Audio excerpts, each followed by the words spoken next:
Well, good evening, tubers. It's a little vape by the fireside chat with Tim tonight. There's still just enough light for me to be able to do this video, and so I'm going to go ahead and get it in. There's a subject that has, come up that I wanted to address, and it has to do with people who want to try and live this lifestyle and what exactly this lifestyle is defined as. I started watching YouTube videos on how to build tiny homes back in Germany when my wife and I were planning to move to Prague build one and move to Prague. I didn't pan out, but I got a college degree in YouTube videos on what to do and what not to do as far as living in vans, building tiny homes, solar installation, all the different things that you will run into if you follow down that path. And as a result, I started watching several guys who were living in their vans. Of course, the most, or RVs, and of course, I think the most famous / infamous of those is probably Nomadic Fanatic, Eric Jacobs. Eric had his rough and tumble start, and he's doing pretty well, I'd say. He's probably one of the few people that I know that's a good enough videographer and, just overall decent enough fella that he can get by, probably off of his YouTube money, just traveling on perpetual vacation with Jacks. Now, that hasn't always been the case. I know that he had fundraising early on. I remember a solar panel project. Hell, I had a fundraising project early on to get gas to move my sorry ass out here to Colorado, where I could get the job I currently have so I could prosper exactly as I intended and told everybody I would. And I have no problem with people raising money for special projects or whatever they need if it goes to that thing and if there is an end to it. Now, you could take somebody on the other end of the deal. I mean, I haven't seen Eric trying to fundraise for anything lately. I know there's a lot of people that still have a real hard attitude towards him because of some of the stuff that happened early on in his channel. None of us is perfect, okay? I just think that you take the flip side of this and you look at somebody like, Troy Reed from the Do-It-Yourself Project or whatever, whose whole modus operandi is begging, and grifting through life. I mean, the guy actually got his video supporters to send him money for a mail-order bride. I got to give it to that. So you got a 45-year-old guy with a 20-something-year-old Filipino bride. God bless him for that. Of course, he's the sleaziest scumbucket on the internet, and there's a whole website, the do-it-yourself-world.sucks, dedicated just to the asshattery of that particular fella. So, there are people that are taking it to the extreme. Right now, one of the guys I follow, ironically under the channel Living Free, is broke down somewhere in the mountains with a bad transmission on a pickup truck with a big ass camper on the back of it, and doesn't have the money to fix it and can't get it fixed, and he's currently got his hand out.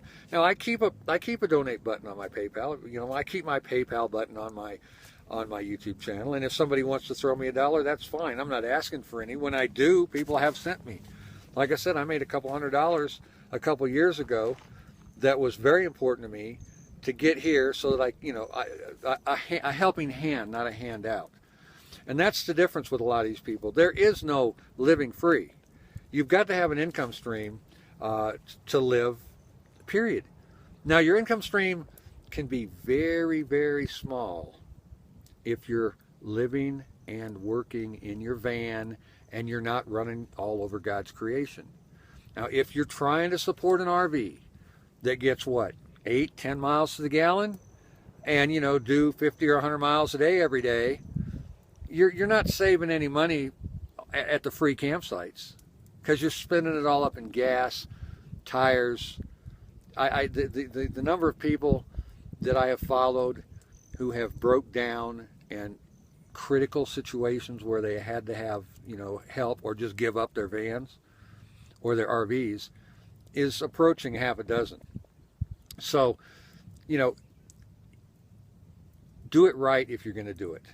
Don't think you can jump in an RV and you're going to make YouTube videos, and you and your dog, you and your cat, whatever, and you're going to be independently wealthy. That's not the way it works. I mean, there are a few people who have probably got enough audience that works for them, but that's not a plan. Okay, YouTube isn't a job, people. It's a potential income stream. Now, you got to tattoo that across your ass before you start down one of these merry paths thinking that, I'm just going to be a great videographer.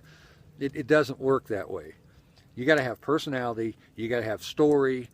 And it's nice to have a connection and to be honest with your viewers. And if you start the process, of van life with, oh, this is a free life and there's nothing to this, you're lying from the outset.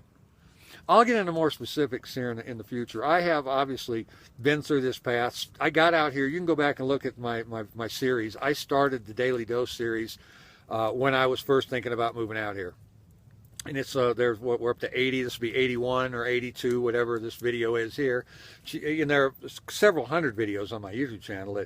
My YouTube channel wasn't created for the sole intent of documenting this particular part of my life. There's videos all the way back from maybe 96, I don't know, but I've got videos from when I was overseas. The point is, this is not a job. It's a hobby for me. If I make a dime off of it, that's great. All right? I have learned a lot off YouTube. It's a great resource. One of the best things that's happened. But it is not something that you can jump in and expect you're going to get rich quick. Certainly not enough to support the kind of overhead that it would take to run a Class B or Class C van, RV, all over creation. Well, anyway, that's my rant for tonight. If you want to see somebody that I think is doing it right, there's a fellow named Justin Credible. He's got a van, lives up in Canada. I think he's been doing it for about 10 years. You ought to check out Justin's channel. If I get a chance, I'll put some of these links for some of these people that I've mentioned below so that you can check them out if you're interested. But there's a right way and a wrong way to do everything, I suppose. And I'm seeing way too many people do the wrong thing. They get just far enough down the road that, it's a total disaster. I don't think that it should be encouraged.